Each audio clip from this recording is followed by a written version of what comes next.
Хәерле көн. Бүген 15 февраль каһарман шагыйрь Муса Җәлилнең тууына 120 ел тулган көн. Һәм без Казан утлары әдәби нәфис журналының ВКонтакте сәхифәсендәге туры эфирда.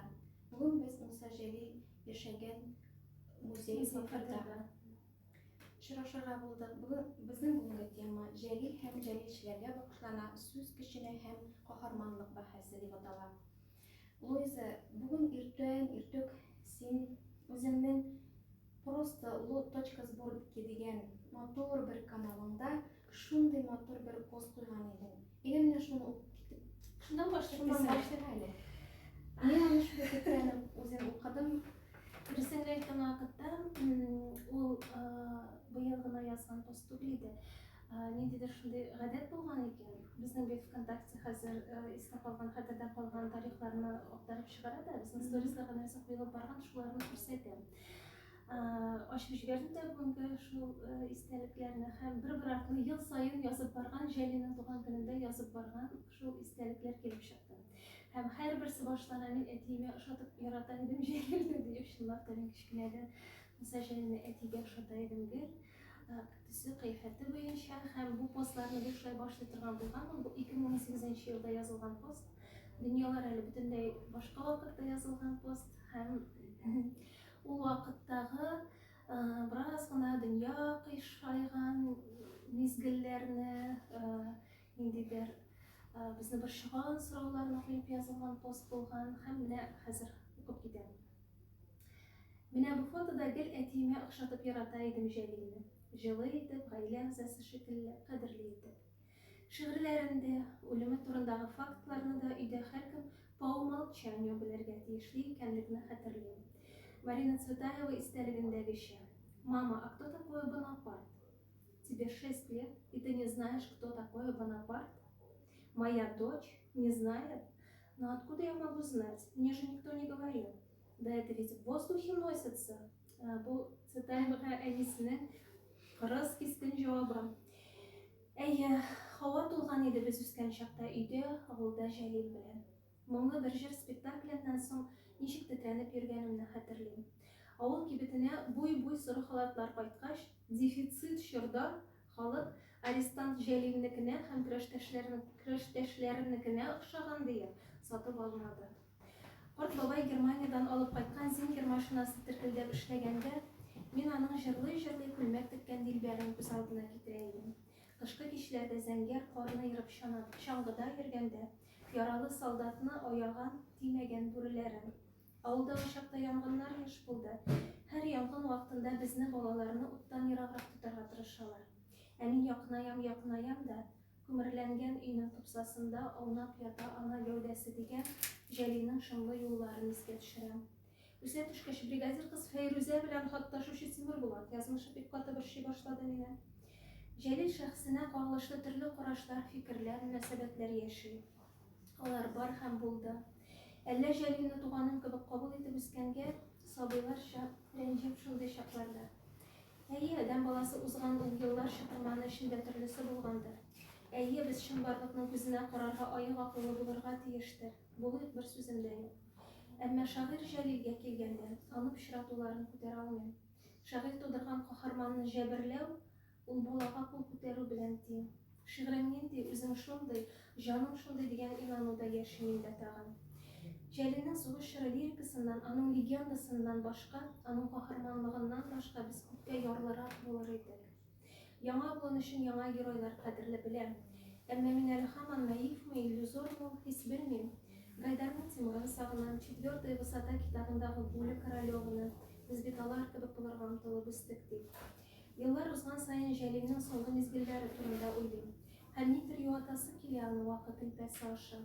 Шигырьләрем кайтты, укыйбыз диясем. Артыгы кирәкмидер дә бәлки. Җәлил язмышы феномены турында өздексез уйланып, көрәштәш дусларының язмышларын кат-кат укып барлыйбыз, күздән кичерәбез. Дөнья хәлләренә килгәндә, хәзер Җәлилнең күзләренә тутырып карап, менә бит, нишләдек без тагын дияр идек. Ә йөрәгең илдә, бездә, бу йөрәк безгә кадерле. Шундый пост. Менә бу шагыйрьнең икенче замандагы бер шагыйрьгә рефлексиясе, җавабы, аның белән диалогы дип әйтергә кирәктер. Инде миңа үземә шәхсән бик тирән, эчтәлекле пост кебек кабул иттем мин моны. Шуңа күрә менә Луиза, син бит әле тагын Җәлил темасында тагын да тирәнрәк сөргән кеше. Менә берничә ел, 3 ел буена беренче Казанда, 1 май мәйданында 25 августта җәлилчеләрне искә алу көнендә Традицион бәйрәм дип традицион әйтеп булмый инде, без аны искә алабыз. сез аны һәм син менә шушы искә алу мәрәсимнәренең авторы буларак 3 ел рәттән җәлилчеләр турында шундый перформанслар, Без хәтерләсәк, постановкалар, хәтта менә шундый берләр эшләгән идегез. Һәм шуннан соң бу Җәлил белән Җәлилнең каһарманлык темасы белән кызыксынуың белән дә туктамыйча, Калиптә Муса Мабет дигән бер спектакль, аннары инде аны үстереп Булат Гатауллин режиссерлыгында тагын сен проект авторы да, идея авторы да булган, спектакль итеп чыгардыгыз. Шулай Карик театрында директор вакытында, шулай бит. Менә сөйләп кит әле син менә шушы җәлилчеләрне бүгенге көн, бүгенге буын ничек кабул итә һәм ничек сез аны бергә иҗатташ дусларыгыз белән, иҗатташларың белән ничек итеп күрсәтергә теләдегез? Дөресен әйткән вакытта, мин дөрес хәтерләсәм, хәзер 17-18 булгандыр, 18нче ел иде. Беренче тапкыр безнең аны 1 май мәйданында сценарий язарга безгә тапшырган вакытта, аның сценарийын без эшләдек ул вакытта Йолдыз Миңнуллина белән һәм режиссеры Лилия Әхмәтова иде. Хәтерлим, без ул вакытта Нурбәк Батулла, менә шул бию перформанс форматындагы төркемне җәлеп иттек. Ләкин дөресен әйткән вакытта, Җәлилгә ул вакыттагы ырыну минем шул чакта бик актуаль үзем өчен, аеруча актуальләшкән сораулар белән бәйле иде. Ирекнең, без үзебезгә куйган ирекнең, без үзебезгә куйган ниндидер либераль талпынышларның һәм без нинди элеккеге кануннарны җимереп, ниндидер элеккеге кануннарны атлап чыгып, ни дәрәҗәдә яңа дөнья төзә алабыз дип, менә шундый бик шапырынулар вакыты иде ул.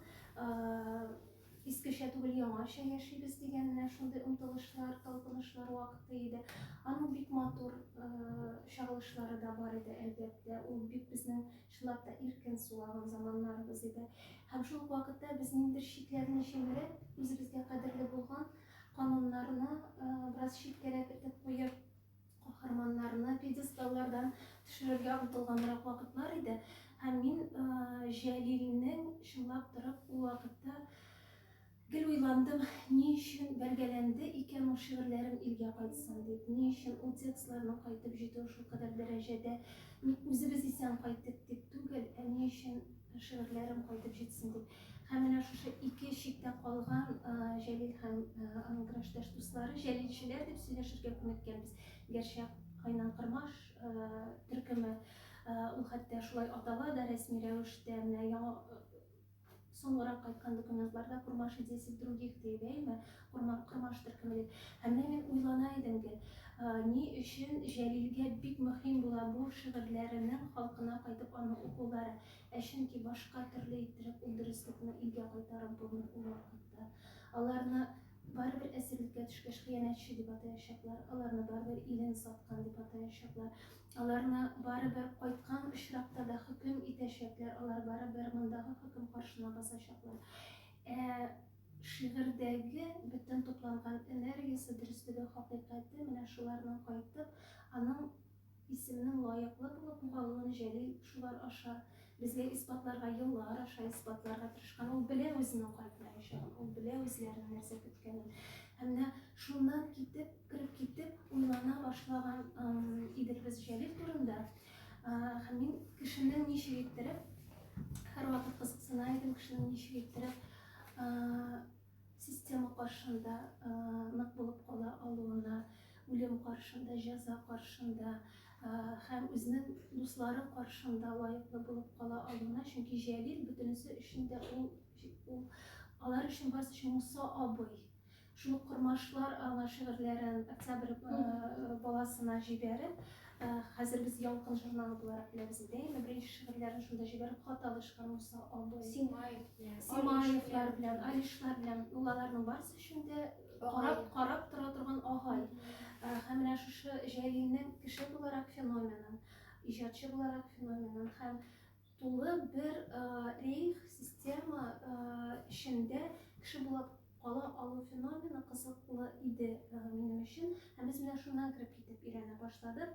Икенче елны эшләгән вакытта мин хәтерлим, нәкъ менә блогерларны җәлеп иттек, без анда җәлеп иттек. Үзләренең ул вакыттагы каналларында ВКонтакте һәм башка социаль челтәрләрдә Җәлил турында шигырьләр укып белделәр, истәлекләрен укып бүлешеп. Һәм менә шулай башланып киткән иде ул кызыксыну. Мин еллар буе Нәсүр абый белән бик аралашам, Нәсүр Юрышбаев белән. Ул бу Җәлил темасына ул безгә алып кайтып пластинкаларны тапшырды, әсирләрнең пластинкаларын. Ул Җәлил темасына кат-кат әйләнеп кайткан еллар буе аны өйрәнгән кеше. Ни кызганыч, аның фильмы үзе теләгән хәлдә экраннарга әле бүгенге көнгә кадәр чыкмады, ләкин бу киләчәк ише дип уйлыйм. Нәсүр абыйның мода ихтыяҗ туарга Җәлилгә булган мөнәсәбәтне ихтыяҗ туарга тиеш дип исәплим, чөнки ул аның фокусы үзебездә, менә йөрәктән милли караш белән ул фокусировка һәм ул бик мөһим. Менә шулай башланып киткән кызыксыну дигән сүз дөрес микән инде монда? Шул күңелү Җәлил дөньясына иде ул. Ул даталарга, фактларга, Җәлилнең документларына күңелү генә дә түгел, эзләү аның нәрсә торган, аның йөрәгенең тибеше, пульсы артында, нәрсә әйтергә теләгән ул безгә дигән. Без гомумән ничә кешеләр шулай тоташабыздыр инде. Менә без Фатиха Мирхан турында сөйләштек күптән түгел генә, бер ара. Һәм анда да шул тоташу турында сөйләштек. Безнең инде яшебез дә шулайдыр. Алар китеп барган яшь килеш. Без инде аларны менә шулай тоташып бәяләргә тиешбездер дип уйлыйм. Менә без яшь канаты Муса Моабит турында әйтеп киткәннәр. Муса Моабит турында, Муса Моабит турында без менә Нәсүр абый белән очрашулардан, сөйләшүләрдән кузгалып киткән иде. Аннан соң безнең бер яшь режиссер бар, ул рус егете, Алексей Шитиков, аның фамилиясе Шитиков Алексей. Ул бик кызыксына иде Җәлил белән һәм аның шигырьләрен белә, истәлекләрен, аның темасы белән килде һәм мин аның турында спектакль эшлисем килә дип башладым. Безнең өчен шулай гаҗәп булды, Калиф кысаларында біз аны эшләдек тә. Рус егете, ул Җәлил һәм аның белән көрәшкән менә шушы батыр егетләр турында минем әйтер сүзем бар дип килгән егеткә без бик гаҗәпләндек һәм менә шулай итеп Калиф кысаларында Муса Моабит спектакле туды. Ул спектакль бер күрсәтелде дә, ул шуның белән генә бетмәсен иде, моның дәвамы булсын иде дигән шундый омтылыш йөри иде. Һәм берничә елдан соң Булат Хатауллин, Калиф театрының артисты һәм талантлы яшь режиссер, менә Булатка тәкъдим иттем, Булат әйдә эшләп битерик әле, менә бу теманы югалмасын әле. Анда бик матур Миләүшә Хәйруллинның язган җырлары бар иде. Җәлилнең әнкәсе Рәхимә, ул бит мөнәҗәтләр чыгара торган була, шигырьләр чыгара торган була һәм аның әнкәсе исеменнән язылган мөнәҗәт җыры бар иде анда. Аннан соң Зарина Вильданова башкаруында Яулык дигән җыр, ул үзенә күрә бер заман шлягеры булып китте дип әйтсәм дә ялгышмамдыр. Аны хәзер кулланалар, башкаралар. Ул махсус менә шул спектакль өчен эшләнгән, язылган иде. Һәм Булат аны бу темага алынып, аны башка төрле иттереп барып, яңартып, яңа спектакль тудырды. Аны бүгенге көндә дә Корея сәхнәсендә яши. Аңа укучыларны, мәктәп балаларын, студентларны алып киләләр һәм мин бик шатланам менә ул спектакльнең дә булуына һәм Җәлилнең яшьләр театрында яңгыравына, чөнки бу бик мөһим. Җәлил итәлүен, менә бу без аны ничек каһарман булу феномены турында сөйләшәбез. Без бит күз уңыннанрак ышкындырабыз, ул бит бала чагыннан шундый була. аны иң кечкенә вакытыннан ук истәлекләрендә, абыйсы, апаларының язган истәлекләрендә ул шулай тере көмеш кебек малай.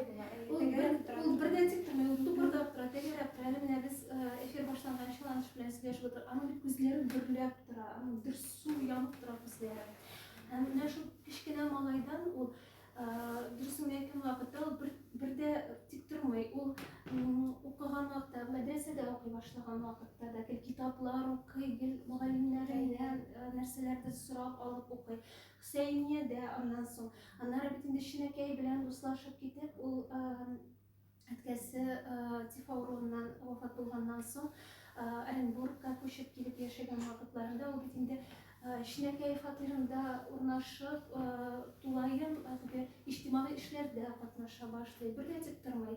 Аннары яңадан Мостафага укып кайтканнан соң анда әллә нәрсәләр эшләп бетә ул, докладлар сөйли, ниләр, укытучылар җыеннары, форумнары оештыра. Шунда Кызыл чәчәк дигән беренче, аннан соң хәтта шулай дип кабул да итәләр, беренче пионер оешмасы булган бу безнең якларда, Оренбург якларында дип. Баштан Кызыл чәчәк дип атый, аннан соң Кызыл йолдыз дип. Аларның газетасын чыгара башлый. Аннары Сәгыйть Агишевка язган хаты бар аның. Ул Мәскәүдә инде кечкенә иптәшләрне чыгара башлаган вакытта. Кара әле Агиш, син монда мәкаләңне чыгар, миңа булыш әле ди.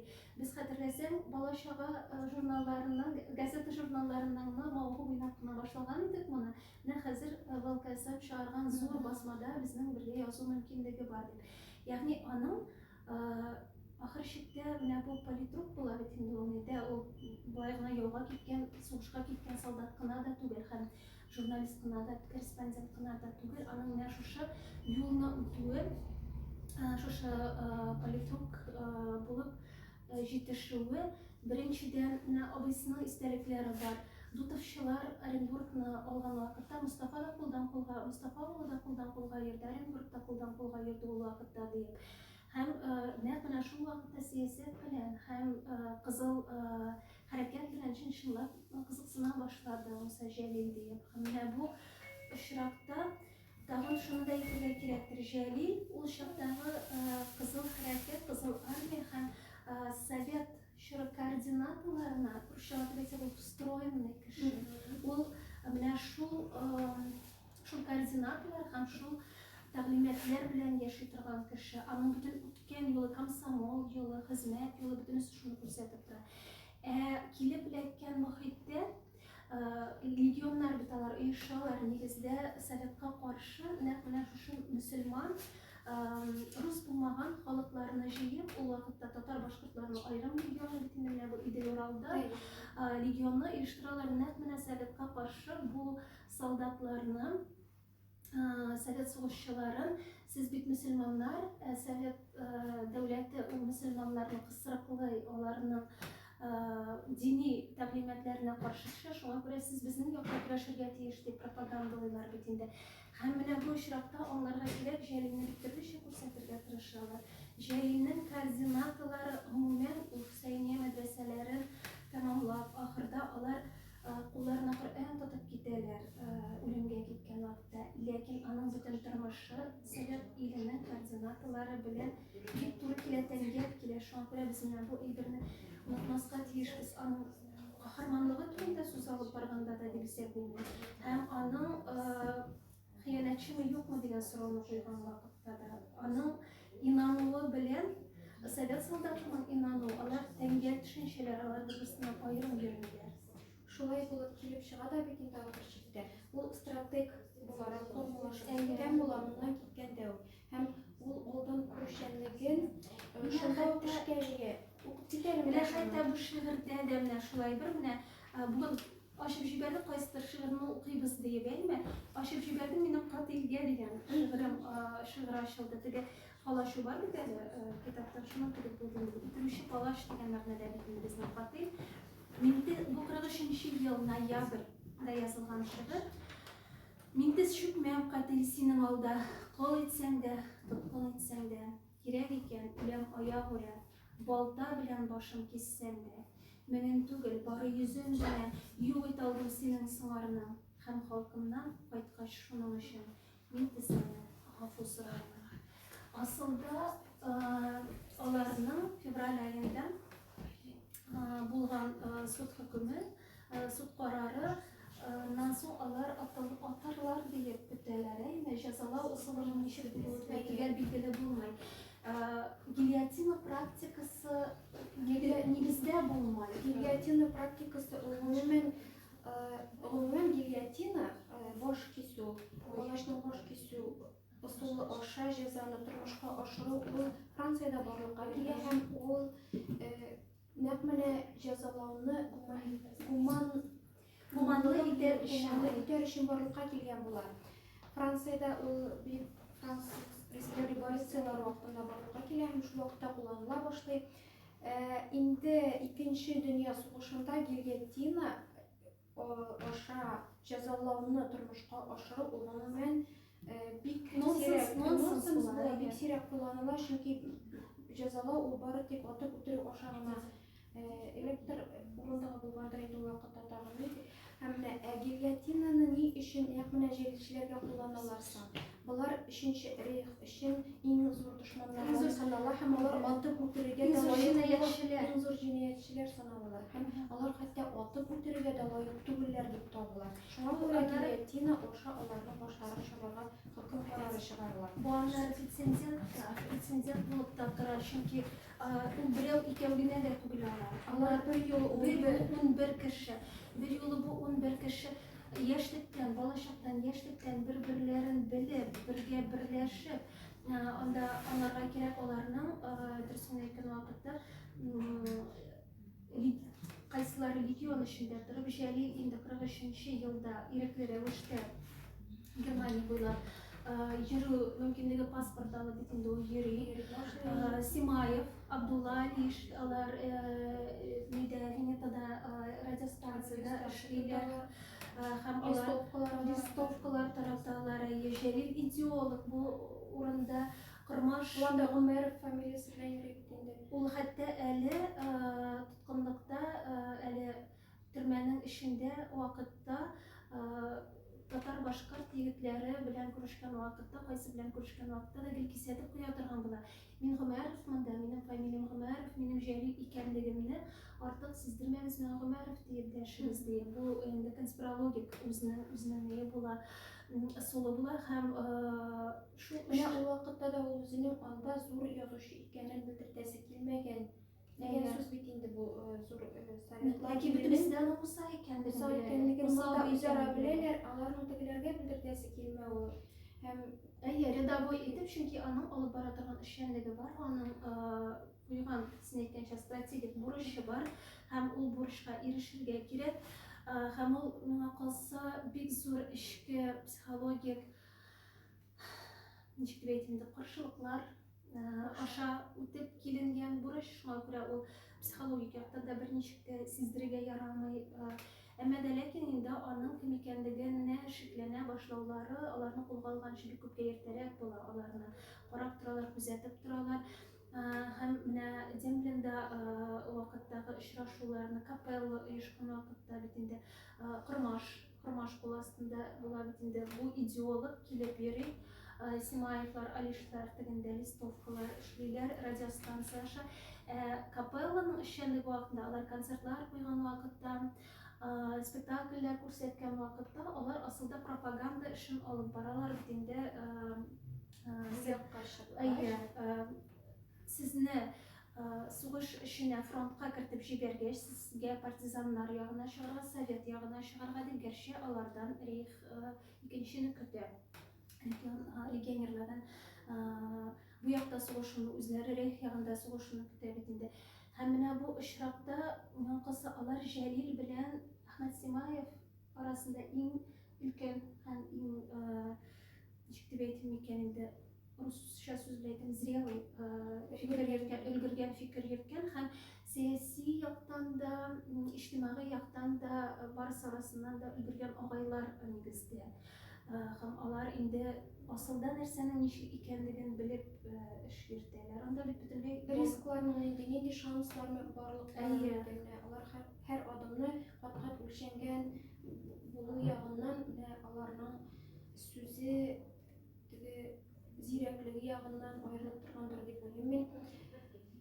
Аннары соң миңа нәрсәсе менә бу җәлишчеләрнең алар нинди бүгенге көндә безгә нинди үрнәк күрсәттеләр. Алар татарларның чит җирләрдә берләшү. Менә алар ничектер тиз арада шунда берләшеп, ниндидер бер уртак максат куеп, үзара аңа ирешә алуларын һәм кирәк булганда хәтта бергә үлемгә бару модель прецеденттер инде. Ул бит ул әйбер бит гильотина турында сүз башладык. Ни өчен гильотина беренчедән иң зур җинаятькә безнең монда ниндидер тавышлар керсә гаҗәпләнмәсен без музейда утырабыз һәм монда киләләр, гаиләләр белән киләләр, балаларны алып киләләр, монда халык йөри. Siz de килегез, Горький урамында урнашкан музей фатир, ул яңартып ачылды. Менә гильотина турында сүз алып барган вакытта да бу әле күрсәтеп кую, теге показательная порка дигән әйбер бар бит инде. Бу күрсәтеп кую. Менә булай берләшмәс өчен, мондый хәл бүтән кабатланмасын өчен дә. Әмма дә ләкин киресенчә аннан соң Җәлилнең бит әле язганнары да ятланып алып, күчереп алып, кулдан кулга йөреп, бу төрмәләрдә аларны бер лагерьдан икенчесенә күчеп йөртәләр, күпме лагерь аша узалар бит инде алар, әйме. Һәм менә шунда да Җәлилнең сүзе йөри. Җәлил белән алар бит барысы диярлек язалар анда. Алар яза торган егетләр барысы. Симаевлар да язалар, әйе. Алишларына да түгел, барысы да шәхес, барысы да әдәбият, сәнгать, барысы да мәдәни мөхиттән чыккан кешеләр. Менә бу үзебезнең Казан, Уфа һәм башка татар яшәгән төбәкләрдән дип әйтелгән.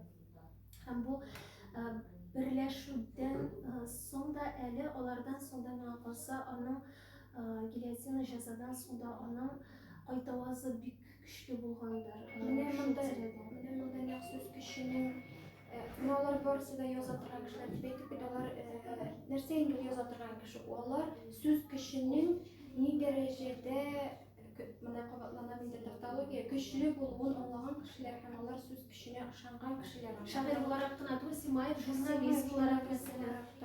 Шул Җәлил үстергән, шул Кормаш җыр аша ничектер. Һәм аларның менә бу үзара сүз кешенә ышану дигән хәтта ул феномен дип әйтелгән. Менә шушы феноменны ул аларның менә аларның башы киселде, аннары соң инде тынлык булырга тиеш кебек иде, юк, аннары соң киресенчә бер ара теге хакыйкатьнең нәрсә икәнлеге билгеле булмаган аралыкта тынлык булды. Авыр тынлык урнашты. Аннан соң инде киресенчә менә бөтен теге дөньяны шаулата торган менә шундый прецедент барлыгы ачыклана. Һәм моның менә шушы тынлыкның озак булмаска тиешлеген алар күрәсең бу тынлык аларны баса торган булды икән инде. Чөнки менә 44 елның 25 августта һәм Андре Тиммерманстан кайта озакта тормыйча беренче Мадрид дәфтәре һәм 46 елның апрелендә икенче Мадрид дәфтәре инде аның барлыгы билгеле була. Дип әйтик инде. Нигъмәт Тирегулов алып кайта аны. Нигъмәтулла Тирегулов үзе Башкортстан ягыннан татар кешесе һәм данлыклы Тирегуловлар нәселеннән, Морза нәселеннән булган бит инде. Гомумән андагы егетләр арасында Морза нәселләре шундый затлы нәселләр бик күп була. Һәм менә ул Нигъмәтулла Тирегулов бик күп тентүләр аша үтәргә туры килә аңа советлар иленә исән-сау кайтканнан соң. Һәм шушы тентүләр вакытында да ул Мадрид дәфтәрен үзенең итек кунышында саклап алып чыга ала. Уфага кайтып җитәргә 14 чакрым кала Алтина бистәсендә ялгышмасам, ул үзен тагын тентисиләрен белеп, поезд түбәсенә менеп ята. Аннан калган өлешен күпмесендер җыя үтә һәм ул бертуган апасы Мөкәррәмә апасы янына кайтып егыла. Шушы дәфтәрне күрсәтә һәм бу дәфтәрне алар күз карасы кебек икесе генә белгән хәлдә бер ел дәвамында матрас астында саклыйлар. Ләкин матрас астында гына узак сакланырга тиеш түгеллеген Нигъмәтулла Тирикулов аңлый. Һәм үзенең гомерен куркыныч әле бит бутынлык дәвам итә. Ул менә зыңлап тора, һавада инеп тора Муса Җәлил инде бу вакытта Алтанга хыянәтче итеп игълан ителгән була. Гаиләсе Мәскәүдә яши, аларга бик күп авырлыклар килә һәм Муса Җәлил ул бит әле моннан киткәндә Язучылар берлеге рәисе булып китә. Идарә председателе булып председателе булып китә. Хәзер шулай дип әйтәсең. Ул бит әле ватанпәрвәр шагыйрь, депутат була, депутат, ул дипломат кеше асылда. Ул ватанпәрвәр һәм аның шигырьләре бар. Аның халык тегеннән торып халкына шушы хакыйкатьне җиткергән шигырьләре бар. Һәм Нигъмәтулла Тирикулов моның бу шигырьләренең матрас шигырь генә түгел икәнлеген аңлый. Һәм менә бу сүз кешенең җиңеп чыгачагына күрәсең, ышанып һәм аңа өметләнеп ул Казанга килә. Казанга килгәч, бу ике төрле версия бар инде. Үзе Ирекәгә берлеккә алып килә инде, Союзга алып килеп тапшыра дигән һәм Шартнамастанча менә күбрәк Абдулла Алишның хатыны Рукыяга китергән дигән версия бар инде һәм бу версияны күбрәк яклыйлар. Һәм Рукыя инде шулай ук алар елый чыгалар бергәләп һәм алып килеп бирә. Нигъмәтулла әле Казаннан кайтып китмәгән була һәм аны Нигъмәтулла Тирикуловны кулга алалар. Аның Казанда икәнлеген белеп тиз арада. Шуннан инде кулга алгач 10 елга хөкем итәләр һәм аның соңгы хаты 1947 елда Амур өлкәсеннән килә. Һәм күрәсең, ул инде шунда вафат булгандыр дигән фараз белән яшибез, ләкин аның кабере билгеле түгел. Ягъни нәрсә әйтәсе килә? Андре Тимерманс эшендә аның очрагында менә икенче төрлерәк, чөнки ул да үз патриоты, ул да бу төрмә михнәтләрен аны бит әйтә, алар бер камерада булган вакытта, бер таш капчыкта утыралар Җәлил белән һәм Тимермансның истәлекләре буенча бар. Шундай сүзләр әйтә ул анда. Җәлил дип беркайчан да анда да төшенкелеккә бирелеп, күңелсезләнеп тормады. Башлары була шикләнеп карый. Булар янына махсус кертеп утырта торган булалар кешеләрне. Донос языр өчен, аларның асылда нәрсә уйлаганнарын тартып чыгарып белер өчен. Һәм Тимерманс әйтә, ул һәрвакыт зарядка ясарга тырыша иде. Мине дә үз телемдә сәламлый иде. Һәм Җәлилне әйтә, шул язуы турында. Аның бөтен төрмәдә, лагерьларда кайда гына булса да, аның бөтен өстендә блокноты, нәрсәдер. Алар бит инде хәтта аларга менә юриткада кереп йөри. Алар янына поп, алар янына муллалар кереп йөри. Легионның бит махсус муллалар корпусы була һәм муллалар корпусы асылда алар офицер дәрәҗәсендә, офицер чинында йөриләр. Алар хәрби чинны йөртүчеләр була. Һәм менә юриткада аның кагаз кисәкләренә язып, газеталар китерә торган булар, газета кисәкләренә язып, аларны сакларга тырышу турында бөтен җирдә әйтелә. Унышына сапоги, унышына кечкенә генә чәйнәлеп беткән карандаш тотып саклый торган була. Гарәпчә язу белән, латинча язу белән, рус телендә язып, ул мөмкин булган кадәр мобиль дәфтәрләре дип хәзер инде без әдәбият тарихында мобиль дәфтәрләр дип йөртелгән менә шушы блокнотларны без асылда ничек итеп җыелганнарын һәм ничек итеп язылганнарын хәзер музейда күрә алабыз.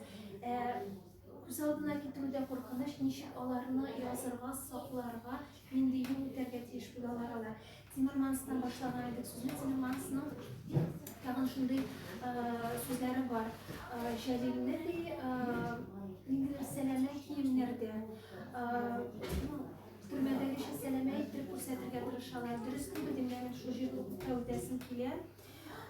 Bu indi alıp qaytıp tapşırıp defterlerini İçimai bir defterin Timmermans bilen indi Sovet yazışçıları hem Sovet jürligindəgi anın şakırıp alıp degen vaqtda şaşılar uzdurub anın bilen münasebetlerinde jayga salınandan sonra ol özü de dege mihnetini görüp çıkan kişi, lekin ol bizning il işinde bularga indi tanış yanağının ol derecede Tribunov gibi ko'z aldına getirib bitire olmay baribirde. Çünkü Tribunov mında qaytqaş özün nerse köpken tugel bile Timmermans bu işrakta mında kelgen ol eli kunak olarak kelgandan soň. Hem mında defterde bulay Jaylining defterinde yazılgan sözleri meni har vaqtda titrendiren. Mena Timmermans alıp qaytgan defterden.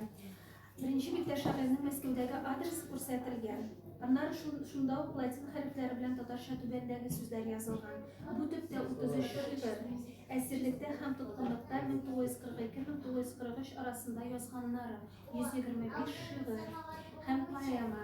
Lekin qo'ya yozing, o'zim bilan birga o'layar. Musajjali. Hem defterinin ahirinde Yama Yıl Tilekleri degan şiiri Andrei Timmermans'a bağışlanan. Bir kilunda Sovetlar Soyuzu'na kilunda Timmermans'a Qozonda Musajjali turundan spektakl ko'rsatdilar deyiladi.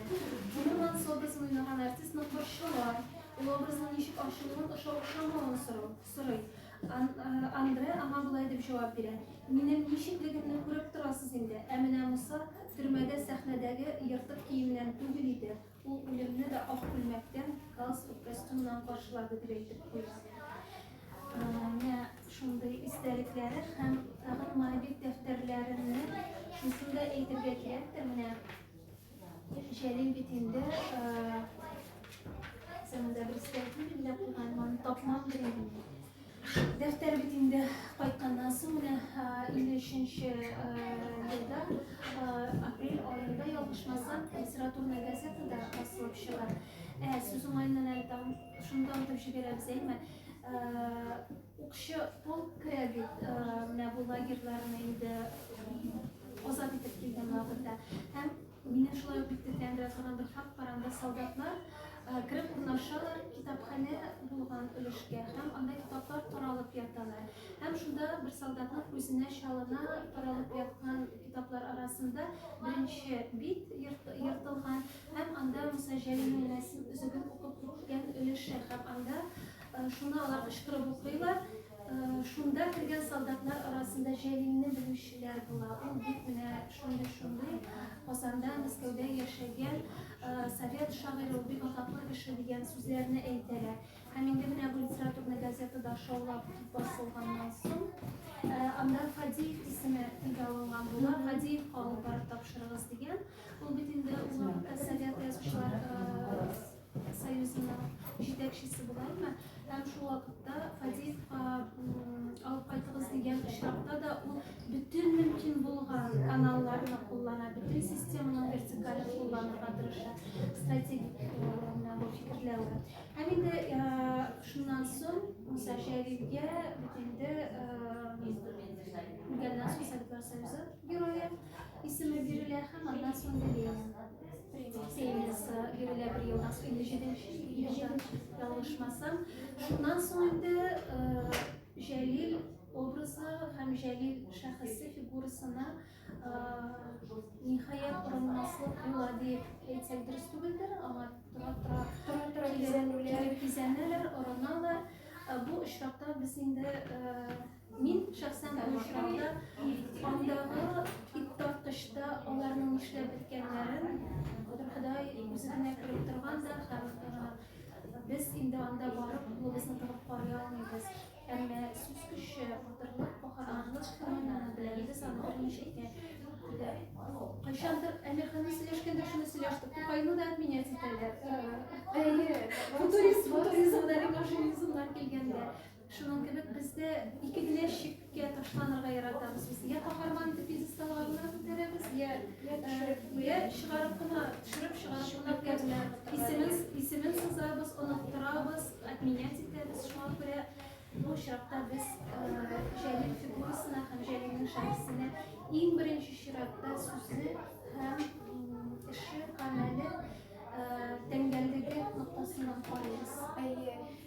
Һәм юкка гына шул Гыйбаз Шәрифләрдә Мимар Гыйлаҗевлар, Әмир Муташев кебек исән уңыш итәргәчтән исән кайткан шәхесләр ана булмай дәфтәрләрен күбәйтү яки ниндидер урыннарга җиткерү, халыкка җиткерү өчен үз гомерләре белән дә исәпләшеп тормаганнардыр.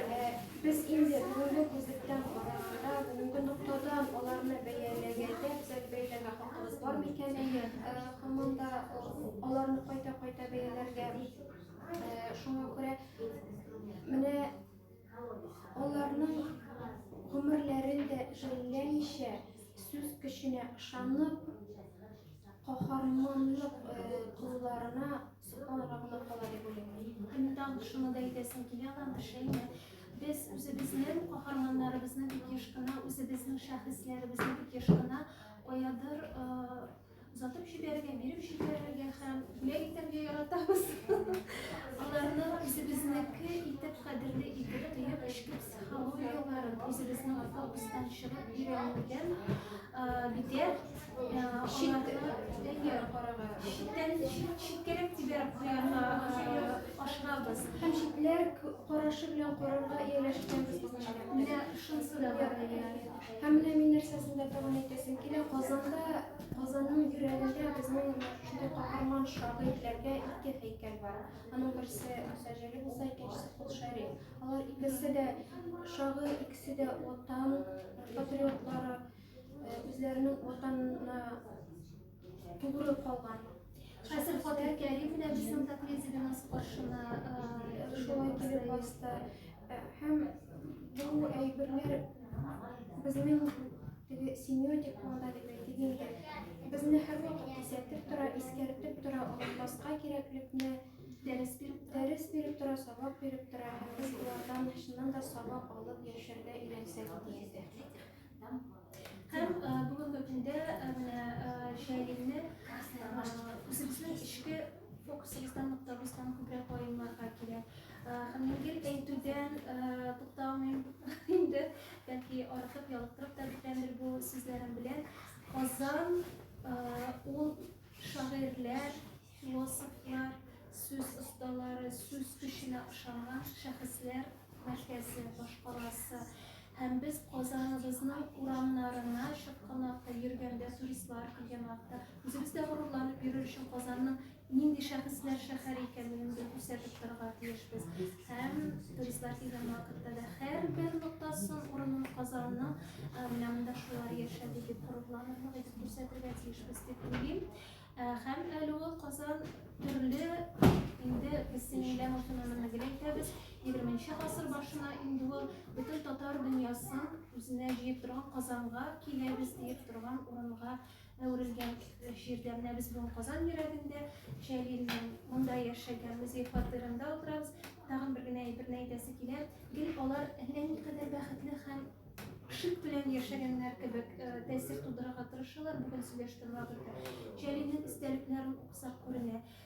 Мәскәүдә Столешников переулок дип тора инде, ул даими адресы буенча 12 квадрат метрда яшәгән Җәлил. Шунда Әминә Җәлилнең истәлекләре бар. Мусаның үзенә түгел, Чулпанга да чабулап йөрергә урын юк иде. Шунда либреттоның 17-шәр, 20-шәр вариантта язылган Алтынчәч турында сүз бара инде. Шунда кәгазьләре аунап ята иде. Аларга басып йөрерлек була иде. Кайвакта бөтен идән тула иде. Хәтта өстәл, тәрәзә төпләре белән тулы, хәтта идән тула иде. Һәм менә мондагы фатирга килсәгез дә сез күрәсез. Шушы ниндидер монда икешәр катлы сарайлар да юк. Ниндидер апартаментлар да юк монда инде. Алар аның өчен яшәмәгән. Алар шушы сүз өчен яшәгән. Һәм шушы сүзнең көче бүгенге көнгә кадәр килеп җитте. Аларның дөнья космик галәм танимыз, штаттагы шәхесләр итәбез, менә шуны онытмаска тиеш дип уйлыйм. Сау булыгыз.